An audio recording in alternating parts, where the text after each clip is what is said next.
श्रीराम. आपल्या सर्वांच्या हृदयस्थ वसणाऱ्या आत्मारामास साष्टांग प्रणिपात करून गोस्वामी तुलसीदास रचित श्री रामचरितमानस या ग्रंथातील जो तृतीय सोपान अरण्यकांड याचं आपण चिंतन करत आहोत. सज्जनहो, हे आपलाच कथा चिंतन क्रमांक 738. आपण गेल्या चिंतन प्रवाहामध्ये मुनी अगस्त्य आणि प्रभू रामचंद्रांच्या या संवादाची सुरुवात काही चौपायांच्या आधाराने अभ्यासली. प्रसंग असा आहे की मुनी सुतीक्ष्ण, जे अगस्ती ऋषींचे शिष्य आहेत, ते प्रभू रामचंद्र, सीताजी आणि लक्ष्मणाला घेऊन मुनी अगस्तींच्या आश्रमात आलेले आहेत. मुनी अगस्तींच्या कानावरती सुतीक्ष्णाने प्रभूंच्या आगमनाची ही वार्ता घातली आणि मुनी अगस्ती तत्काळ आपल्या आसनावरून उठून प्रभू रामचंद्रांच्या दिशेने धावत सुटले. प्रभू रामचंद्र आणि लक्ष्मण मुनी अगस्तींच्या चरणी नतमस्तक झाले. मुनी अगस्तींनी प्रभूंना आपल्या आश्रमामध्ये अत्यंत प्रेमाने आदराने आणलं. त्यांना उचित आसन दिलं. त्यांचं अत्यंत सुंदर पद्धतीने पूजन केलं.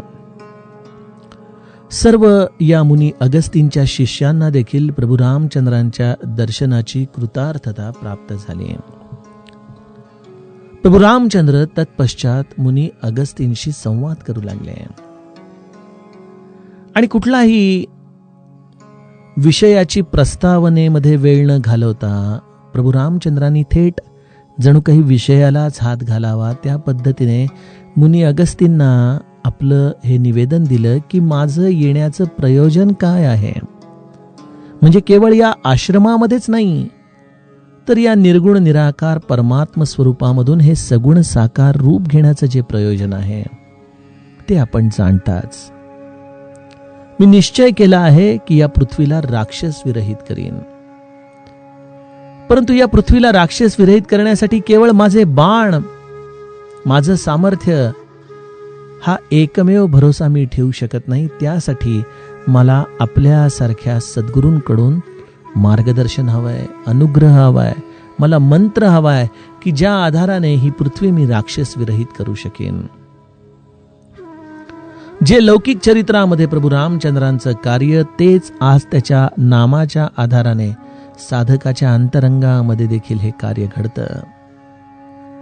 हृदयामधल्या राक्षसांचा निपात करणं हेच या नामाचं कार्य आहे. मुनी अगस्तींना मोठेपण तर प्रभू रामचंद्रांनी खूप दिलं आणि मुनी अगस्ती लगेचच हसून प्रभू रामचंद्रांना विचारतायत की पूछे हु नाथ मोही का जानी. हे नाथ, आपण मला काय समजून हा प्रश्न केला. अहो, आपल्या भजन पूजनाचाच हा प्रभाव आहे की मला थोडंफार ज्ञान आलेलं आहे. यामध्ये माझा काही पुरुषार्थ नाही. हे केवळ आपल्या भजनाच्या मुळेच माझ्या अंतरंगामध्ये उमललेलं शास्त्र आहे. या विश्वामध्ये अशी कुठली गोष्ट आहे स्वामी जी आपल्यापासून परे आहे. जर एखादा हुशार आहे, बुद्धिमान आहे, ज्ञानी आहे, तर त्या सर्व बुद्धीचे स्वामी आपण आहात. अशा रीतीने मुनी अगस्ती प्रभू रामचंद्रांना या ब्रह्मांडामध्ये जीवाचं अस्तित्व काय आहे याचं अत्यंत सुंदर रूपक आता मांडावयास सुरुवात करतात. सज्जनो, काल आपण या टप्प्यापर्यंत चिंतन घेऊन आलो. आज चौपायांचं गायन नसल्यामुळं आपण आता इथूनच पुढं कथेचा विस्तार बघूयात. आपण आपल्या स्वतःलाच हा प्रश्न विचारावा की मी नेमका कोण आहे. ज्या पद्धतीने रमण महर्षी देखील हू एम आय हा प्रश्न नित्य स्वतःला विचारत असायचे. अहंकाराच्या या चष्म्यामधून आम्हाला हा प्रश्न स्वतःबद्दल विचारण्याची कधी बुद्धीच येत नाही. किंवा मी म्हणजे देह या भावनेशी आम्ही इतके एकाग्र आहोत, तदाकार आहोत की याच्या पलीकडे माझं काही अस्तित्व आहे याची आम्हाला जाणीव देखील होऊ शकत नाही. मी आहे तर जग आहे, अशा या अहंकाराचं स्वरूप आमच्या अंतरंगामध्ये असतं. कित्येकदा या अहंकाराचा प्रमाद असा होतो की कुठला भगवंत, कुठला ईश्वर, जे काही आहे ते केवळ मीच मीच आणि मीच या अहमने मनुष्य असा काही ग्रासलेला असतो सज्जनो, की त्याची दृष्टी या देहाच्या पलीकडे आपल्या अस्तित्वाला कधी शोधूच शकत नाही. अहंकार जेवढा जास्त आहे तेवढं या देहाचं अस्तित्व, त्याचा हा स्थूल भाव हा अधिक अधिक जड आहे. आणि जेवढा हा देह भाव, जेवढी ही देह बुद्धी ही जडत्वाच्या दिशेने आहे, तेवढा तेवढा मनुष्य हा केवळ आपल्या या देहापुरतच विश्वाचं देखील अस्तित्व मानत असतो. परंतु जे सुजाण मन आहे, जे संवेदनशील आहे, जे या परमार्थामध्ये हा जीव नेमका कोण आहे याचं अस्तित्व शोधत असतो, मग तो एखादा सुंदर कवी का असेना, रवींद्रनाथ टागोर तिकडं कलकत्ता या भागामध्ये पश्चिम बंगालमध्ये राहायचे आपण जाणताच, परंतु त्यांची आवडती जागा होती या कोस्टल कर्नाटकामध्ये असलेल्या कारवार या समुद्र किनाऱ्याची. ते अनेकदा एवढं सगळं अंतर पूर्वेपासून पश्चिमेपर्यंतचा प्रवास करत कारवारला येऊन राहायचे. त्यांच्या अनेक सुंदर काव्यांची रचना त्या समुद्र किनारी झाली आहे. कारवारच्या समुद्र किनाऱ्याविषयी लिहिताना रवींद्रनाथ टागोर म्हणतात की तिथली ती मुलायम माती, त्या वाळूचे असलेले अतिसूक्ष्म कण यांना मी जेव्हा हाताळतो, जेव्हा तो वाळूचा कण मी माझ्या हातावर घेऊन पाहतो, तेव्हा मला लक्षात येतं की या ब्रह्मांडामध्ये माझं अस्तित्व या वाळूच्या कणापेक्षा देखील लहान आहे. आणि ही भावनाच माझ्या अंतरंगामध्ये नवनवीन सृजनशीलता देते. कवी कदाचित आपल्या अस्तित्वाला वाळूच्या कणापेक्षा लहान मानतो. ही त्याची सृजनशीलता आहे, त्याचं सूक्ष्म मन आहे, अत्यंत तरळ, संवेदनशील. परंतु समर्थांसारखा आत्मानुभवी संत एक मुख्य जगदेश्वरू, दुसरी प्रकृती आणि त्यामध्ये या जीवाला चोर या भूमिकेतून आत्मनिवेदन भक्तीमध्ये मांडतो. एक आहे ती म्हणजे या मूळ पुरुषाची ही निजशक्ती, आणि हा दुसरा मूळ पुरुष यांच्या संयोगाने या शिवशक्तीच्या खेळातून मांडलेलं हे ब्रह्मांड. आणि त्यामुळे हा जीव देखील या शिवशक्तीचाच अंश आहे, तो त्याच्यापेक्षा वेगळा नाही. परंतु या जीवाने स्वतःचं अस्तित्व वेगळं मानलं,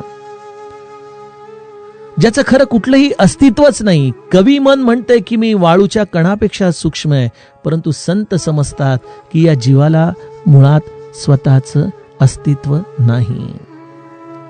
आणि हेच आपण आपल्या श्री महाराजांच्या नित्य आरतीमध्ये म्हणतो ना की मी जीव हा भ्रम आहे, मला मी कोणीतरी आहे, मी हा देहधारी आहे. आणि एकदा का मी म्हणजे जीव या भूमिकेशी, या अज्ञानाशी आम्ही एकरूप झालो सज्जनो, की आम्ही एकदेशीय होतो. आमची विचारधारा देश, काळ, प्रदेश, नियम या सगळ्यांनी बांधली जाते. बघा, मनुष्य आपल्या या अज्ञानाने स्वतःच्या या सीमारेषा आखून घेतो. खरं तर या विश्वामध्ये या पंचमहाभूतांना कुठल्या सीमारेषा आहेत? वायू एका देशातून दुसऱ्या देशामध्ये प्रवेश करताना काय पासपोर्ट दाखवून जातो का हो? अहो, इतकंच काय, एखादा जलचर समुद्रामध्ये ज्या देशांनी आपल्या काल्पनिक सीमारेषा बनवलेल्या आहेत, त्या एका सीमेरेषेमधून दुसऱ्या सीमेरेषेमध्ये सहज निघून जातोच ना. एकदा त्या उत्तर हेमिस्फेरीमध्ये जेव्हा थंडी वाढायला लागते, बर्फ पडायला लागतो, तेव्हा तिकडचे अनेक पक्षी हे अत्यंत सहजपणे या विषवृत्तीय देशांच्या दिशेने संक्रमण करतात. त्यांना कुठल्या पद्धतीचा व्हिसा घ्यावा लागतो का? खरं तर जीव देखील हा मुक्तच आहे, परंतु जीवाने या अज्ञानवश स्वतःचं अस्तित्व मानलं आणि त्याबरोबर या प्रकृतीने देखील स्वतःचं अस्तित्व स्वीकारलं आणि मग या सर्व अज्ञानाच्या भूमिकेमधून मांडले गेलेले सर्व नियम यामध्येच हा जीव आयुष्यभर खेळत राहतो. बघा, देहाच्या आधाराने हे सर्व ठीक आहे, परंतु मी खरंच या बंधनांमध्ये आहे का? याचा आपण विचार केला तर लक्षात येतं की आपण देखील या इतर सर्वसामान्य जीवांच्या प्रमाणेच खरं तर मुक्त आहोत, परंतु आम्हाला आमच्या अजूनही या असलेल्या अहंकाराच्या चष्म्यांना बाहेर काढून टाकता येत नाही. आम्हाला नेमकं आपलं अस्तित्व काय आहे याची ओळख करून घेता येत नाही. आणि मग अशा वेळेला मुनी अगस्तींसारखे आत्मज्ञानी संत आम्हाला हे झणझणीत अंजन जणू काही आपल्या अस्तित्वाचं एका आरशाच्या रूपाने दाखवतात की आपण कोण आहोत, कोण आहोत. आणि त्यासाठी मुनी अगस्ती एक सुंदर रूपक प्रभू रामचंद्रांच्या समोर ठेवतायत. उमरी तरु बिसाल तव माया, फल ब्रह्मांड अनेक निकाया. हे प्रभो, आपली माया ही जणू काही या औदुंबर वृक्षाप्रमाणे विशाल आहे. आपण जाणताच औदुंबराचं झाड, ज्याला ही अनंत प्रकारच्या उमरांची जी फळं येतात त्याची संख्या मोजदाद करण्याच्या पलीकडे असते. एवढी अनंत फळं या एका विशाल झाडाला लगडलेली असतात.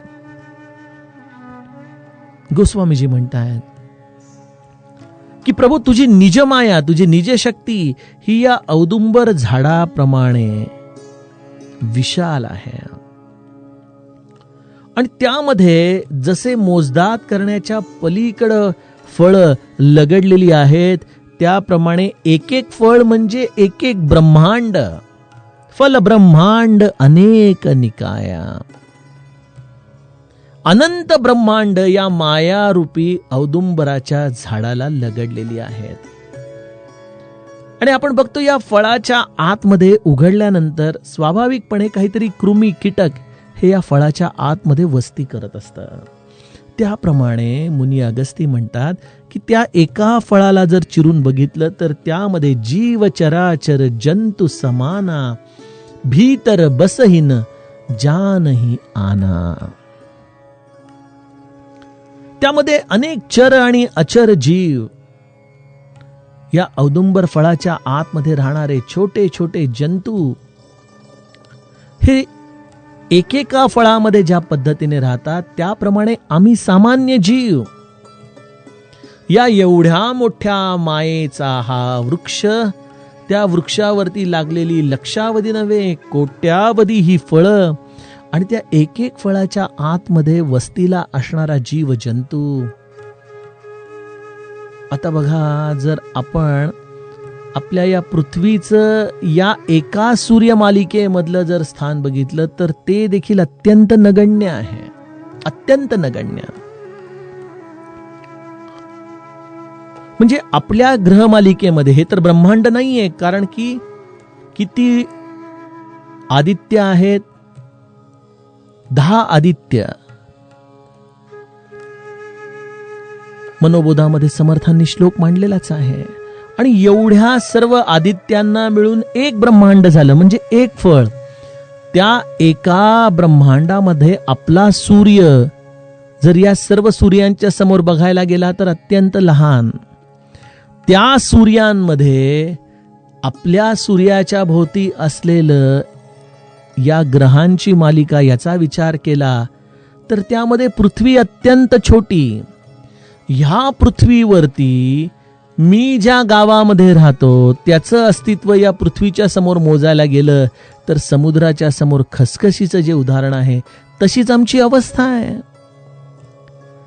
आणि तरी देखील मनुष्याचा अहंकार असा आहे की मी या समस्त ब्रह्मांडालाच जणू काही विकत घेऊ शकतो अशी त्याच्या अहंकाराने त्याची स्वतःची अवस्था झालेली असते. म्हणजे सज्जनो, सांगायचं गणित असं आहे की आपण अत्यल्प आहोत, परंतु आम्हाला या मायेरूपी झाडाला आम्ही लगडलं असल्यामुळं आम्हाला आमचं खरं रूपच कळत नाही. सहज हा दोहा वाचत असताना मला आणखीन एक गुरुकृपेने विचार आला की बा औदुंबर वृक्ष हा श्री गुरुदेव दत्ताला अत्यंत प्रिय आहे. त्याच्या मुळाशी, त्या चौथऱ्यावरती गुरु दत्तात्रयाचा वास असतो. अनेक लोक त्या वृक्षाची नित्य नियमित पूजा करतात, प्रदक्षिणा करतात, दत्तात्रयांचं स्मरण करतात. खरोखर गुरु दत्तात्रयाशिवाय या मायेचं स्वरूप कोणाला कळणार होय की नाही.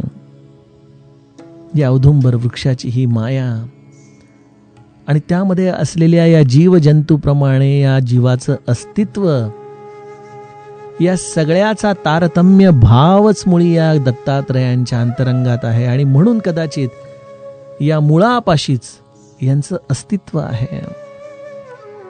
जिथं या मायेचा उद्गम होतो त्याच या तुरीयमेव केवलम अशा या अवस्थेमध्ये हा जगद्गुरु येऊन विश्राम घेत असतो बघा.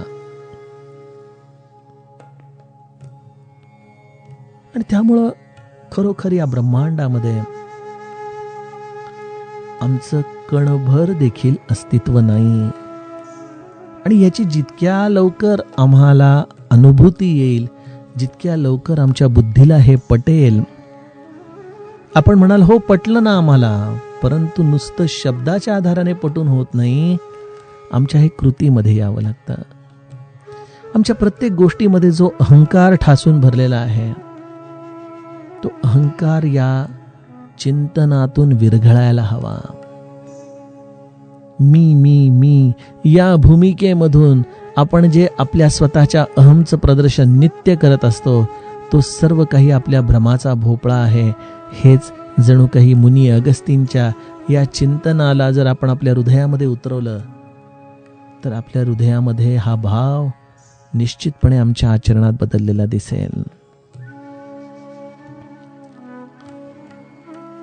मुनी अगस्ती म्हणतात की या अशा अनंत फळांचं हे मायारूपी औदुंबर वृक्ष आणि या सर्व झाडांमध्ये असलेल्या या फळांना देखील भय आहे. ते भय इथले संपत नाही. आपण जे म्हणतो ना त्याप्रमाणे या समस्त ब्रह्मांडाला, या मायारूपी वृक्षाला, त्यामध्ये लगडलेल्या या फळांना, त्यामध्ये असलेल्या जीवजंतूंना, या सगळ्यांना भय रूपाने व्यापून टाकलंय. आणि ते भय कशाचं आहे? मृत्यूचं भय आहे. ती फळं भक्षण कोण करतं? ही ब्रह्मांडाच्या ब्रह्मांड कोण आपल्या मुखामध्ये ओढून घेतं? तो आहे कठीण आणि अत्यंत कठोर असा एक या भगवंताचा अवतार, ज्याचं नाव आहे काळ. हा काळ या औदुंबर वृक्षाच्या या अनंत कोटी पसरलेल्या ब्रह्मांडातल्या या सर्व फळांचा भक्षक आहे. आणि त्या ब्रह्मांडांच्या बरोबरच आमच्यासारख्या अनंत जीवांचा देखील तो भक्षक आहे. बघा, समर्थांनी दासबोधामध्ये विवेक प्रलयाची भूमिका दिलेली आहे, विश्व प्रलयाची भूमिका दिलेली आहे. या विश्वामध्ये जेव्हा आपण बघतो की मोठे मोठे नैसर्गिक आघात होतात, मग एखादा भूकंप असेल, एखादी सुनामी असेल, एखाद्या ज्वालामुखीचा उद्रेक असेल, मनुष्य केवढा कफ पदार्थ आहे त्या सर्व दुर्घटनांच्या समोर. त्या सुनामीचा जोरात शिरणारं पाणी आपण अनेकदा दूरदर्शनवर पाहतो, किंवा भूकंपाच्या हादऱ्यांनी होत्याचं नव्हतं झालेलं आपण क्षणामध्ये पाहतो. म्हणजे या समस्त ब्रह्मांडामध्ये जी पृथ्वी अत्यंत छोटी आहे, ती अवनी देखील जेव्हा या नैसर्गिक आघातांच्या आधाराने मनुष्याला हादरून टाकते, तेव्हा मनुष्य किती हतबल होतो हे आपण क्षणामध्ये पाहतो. आणि आपण एकच गोष्ट म्हणतो, कालाय तस्मै नमः. काय करणार, काळाच्या पुढे शरणागत आहोत आम्ही. आता हा करोना देखील कधी जाणार, कधी जाणार, प्रत्येकाच्या चेहऱ्यावरती हाच प्रश्न आहे. परंतु तो ज्याच्या इच्छेने आला तो त्याच्याच इच्छेने जाईल. आमच्या हातामध्ये केवळ प्रतीक्षा आहे आणि स्वतःची काळजी घेणे, ह्या पलीकडे आम्ही काय करू शकतो? त्यामुळे मनुष्य हा तसा बघितला तर किती हतबल आहे याची जाणीव देखील आम्हाला या आत्ताच्या काळामध्ये झाली आहे. मनुष्य आपल्या अहंकाराचे अनेक मनोरे फुलवतो खरं. त्याला वाटतं की आपण विश्व सम्राट आहोत, आपल्याकडं प्रचंड संपदा आहे, आपल्याकडं अत्यंत आधुनिक क्षेपणास्त्र युद्ध साहित्य आहे, आपल्याला कोणीच हरवू शकत नाही. या सर्व अहंकाराचे मनोरे असे काही भगवंताच्या या छोट्याशा लीलांमधून हल्ले जातात की त्यावेळेला त्याला स्वतःच्या हतबलतेची खरी अवस्था कळून येते बघा. त्यामुळे काळ हा एक असा विलक्षण आघात आहे या मनुष्याच्या अहंकारावरती की त्याची सर्व स्वप्न तो क्षणामध्ये चक्काचूर करून टाकू शकतो. आणि त्यामुळं या अहंकारापासून सुटणं हेच या जीवाच्या मुक्तीचं खरं साधन आहे बघा. मुनी अगस्ती प्रभू रामचंद्रांना म्हणतात की अशा या काळाच्या अधीन आम्ही सर्व जीव आहोत. नवे नवे हे समस्त ब्रह्मांड आहेत. हा काळ जेव्हा पाहिजे तेव्हा त्या कुठल्याही फळाला तोडतो. आपण बघा, औदुंबराच्या झाडाखाली थोडा वेळ जर आपण थांबला तर कदाचित पारिजातकाचा जसा फुलांचा सडा पडावा त्याप्रमाणे काही वेळामध्ये अनेक फळांचं पडणं तिथं अखंडित चालू असलेलं आपल्याला दिसतं. कुठलं फळ कधी पडावं याच्या मागे देखील शास्त्र आहे जे आमच्या बुद्धीच्या पलीकडचं आहे. तसंच या ब्रह्मांडामध्ये कुठल्या मालिकेमध्ये काय व्हावं, कुठल्या ग्रहावरती काय व्हावं, कुठल्या या सूर्य मालिकेचा मध्ये उद्रेक व्हावा किंवा कुठं नवीन मनुष्य वस्ती तयार व्हावी, या सर्व गोष्टी या काळाच्या अधीन आहेत. आणि तो काळ हा त्या त्या पद्धतीने आपापल्या क्रिया घडवून आणत असतो. मग प्रभू रामचंद्र कोण आहेत? हे एक यंत्र आहे जे भगवंताने त्याच्या संचितानुसार फिरवत ठेवलेलं आहे. प्रत्येकाचं संचित त्या जीवाच्या आधाराने भोगतो. प्रत्येक ब्रह्मांड, त्यामध्ये असलेलं प्रत्येक स्थान हे देखील आपापल्या संचिताच्या नुसार कार्य करत असतं. या समस्त चालणाऱ्या या मशीनची ऊर्जा म्हणजे भगवंत आहे, ही त्याची चेतना आहे. हा काळ देखील अनिर्बंध होऊन स्वतंत्र असून या प्रत्येक गोष्टीला ग्रासत असतो, परंतु एका गोष्टीवरती मात्र त्याची सत्ता चालत नाही, कारण तो मुळातच त्याचा दास आहे. असा काळ देखील ज्याचा दास आहे आणि तो आहे या लोकपालाचा स्वामी प्रभू रामचंद्र. जाके डर अति काल डेराई, जो सुर असुर चराचर खाई. सुंदरकांड मध्ये मारुती राया रामाचं वर्णन रावणासमोर करताना देखील हेच म्हणतो. हा काळ हा देखील ज्याच्या समोर थरार थरा कापतो. महाकाळ विक्राळ तोही थरारी, पुढे मानवा किंकरी कोण केवा, प्रभाते मनी राम चिंतित जावा. महाकाळ विक्राळ तोही थरारी. काळ देखील ज्याच्या समोर थराथरा कापू लागतो. खरं तर काळ हा स्वतंत्र आहे, निर्भय आहे. आपण मृत्यूचं समर्थांनी लिहिलेलं निरूपण वाचावं. हा काळ कसा स्वैराचारी देखील आहे. तो कधीच विचार करत नाही की अरे या मनुष्याचं नेण्याने याच्या घरावरती किती प्रकारचे आघात होतील. मृत्यू कुठल्याही गोष्टीचा विचार न करता हा काळ त्याची वेळ येताच क्षणी त्याला तिथून उचलून घेतो. परंतु असा काळ देखील या भगवंताच्या समोर थराथरा कापून उभा राहतो. प्रमाण काय? अनेक प्रमाण आहेत, परंतु भगवद्गीतेमधलं प्रमाण मला अधिक संयुक्तिक वाटतं की जेव्हा अर्जुन विषाद योगामध्ये अर्जुन या दोन सेनांच्या मध्ये आपला रथ श्रीकृष्णाला न्यायला सांगतो. सेन योरू भयोर मध्ये रथ स्थाप्य इत्वा अच्युत. अशा रीतीने या श्रीकृष्णाला हा रथ या दोन सेनांच्या मध्ये नेऊन उभा कर अशी विनंती जेव्हा अर्जुन करतोय आणि जेव्हा तो सर्व दृष्टीने आपल्या या सर्व आप्त स्वकीयांना पाहून गलित गात्र होतो, त्यावेळेला आपला प्रिय अर्जुन अशा पद्धतीने गलित गात्र झालेला पाहून श्रीकृष्णाला राहवत नाही. कारण श्रीकृष्णासाठी परम प्रेमी आहे अर्जुन. किंबहुना श्रीकृष्णाचं या महाभारतामध्ये येण्याचं कारण एकच, अर्जुनाचा सहवास लाभावा. अशा या आपल्या अत्यंत प्रिय असलेल्या अर्जुनाची ही अवस्था पाहिल्यानंतर 18 अध्यायाची ही प्रदीर्घ गीता भगवंताने या 2 सैन्यांच्या सीमारेषेवरती अर्जुनाला अत्यंत विस्तारपूर्वक सांगितले.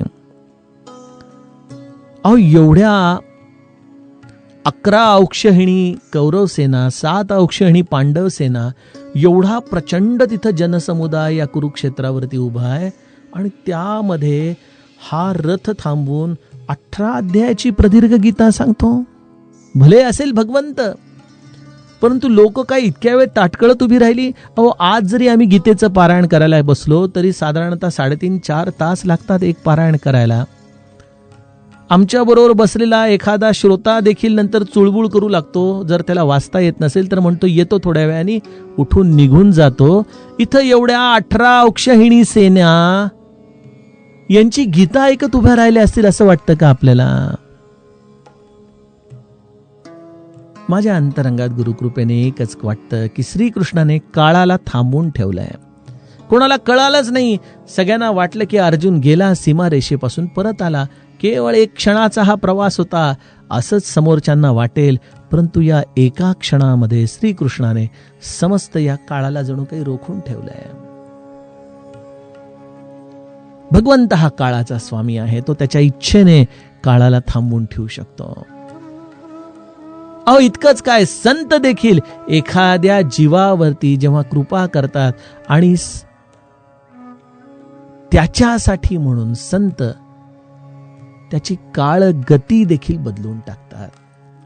समर्थांच्या चरित्रामधला तो प्रसंग आपण जाणताच की एका व्यक्तीला एका मोठ्या तपस्वीने शाप दिला की तू उद्या मरशील.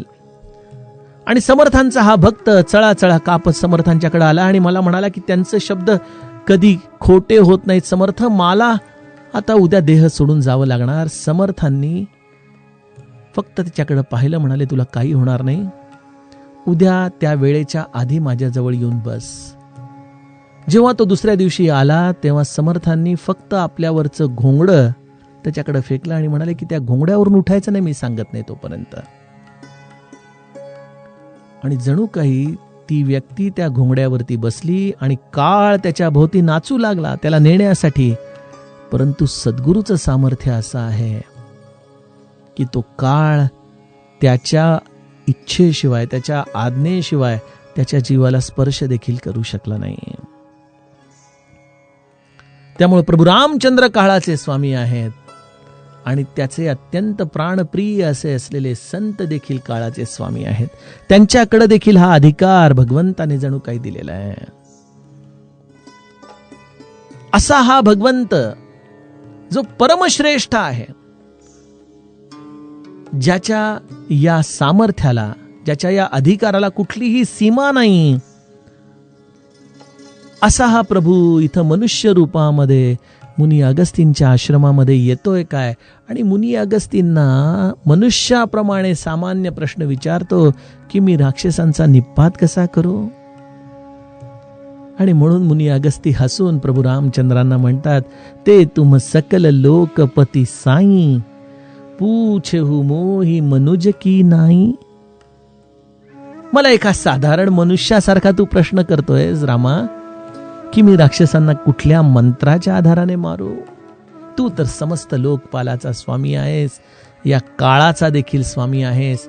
या असलेल्या औदुंबर वृक्षाप्रमाणे विशाल माया हीच तुझी निज शक्ती आहे. आणि अशा या औदुंबरामध्ये मी राहणारा एक सूक्ष्म कृमी कीटक, मी तुझ्या या संपूर्ण अस्तित्वाचा आवाका कसा बरं सांगू शकीन? सज्जनो, आता यापुढे जेव्हा आपल्या सद्गुरूचा जयघोष कराल की श्री अनंत कोटी ब्रह्मांड नायक राजाधिराज, तेव्हा या अनंत कोटी ब्रह्मांड नायकाचा गजर करताना डोळ्यासमोर नेहमी या औदुंबर वृक्षाला लगडलेल्या फळांचा विचार करा. एक एक फळ म्हणजे एक एक ब्रह्मांड आहे. अशा अनंत कोटी या लगडलेल्या वृक्षाचं हे रूप म्हणजे ही माया आहे. आणि या सगळ्याचा चराचराचा स्वामी हा राम आहे. आणि त्यामुळं अशा रामाला मी केवळ शरण जाऊ शकतो रे. मी त्याला काय सांगणार. या सृष्टीमध्ये घडणाऱ्या प्रत्येक घटनेचा कार्यकारण भाव शोधणं हे मनुष्याच्या बुद्धीच्या पलीकडचं आहे.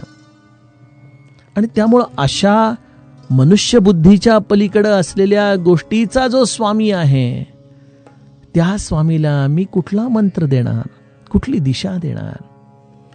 मी केवळ तुझ्या चरणाशी येऊन एकच गोष्ट मागू इच्छितो. यह बर मागऊ कृपा निकेता, बसहु हृदय श्री अनुज समेता. या ब्रह्मांडामध्ये, या अनंत फळांमध्ये अनेक वेळा जन्म घेतले. अनेक वेळेला वेगवेगळ्या ब्रह्मांडांमध्ये कृमी कीटक होऊन जन्माला आलो. आणि तिथं प्रत्येकाच्या संचिताप्रमाणे मला माझा कार्यभाग करावा लागला. परंतु आता खरं सांगू का रामा, कंटाळा आला रे आता. किती काळ पुनरपि जननम पुनरपि मरणम. नको आता हे जन्म मरण नको.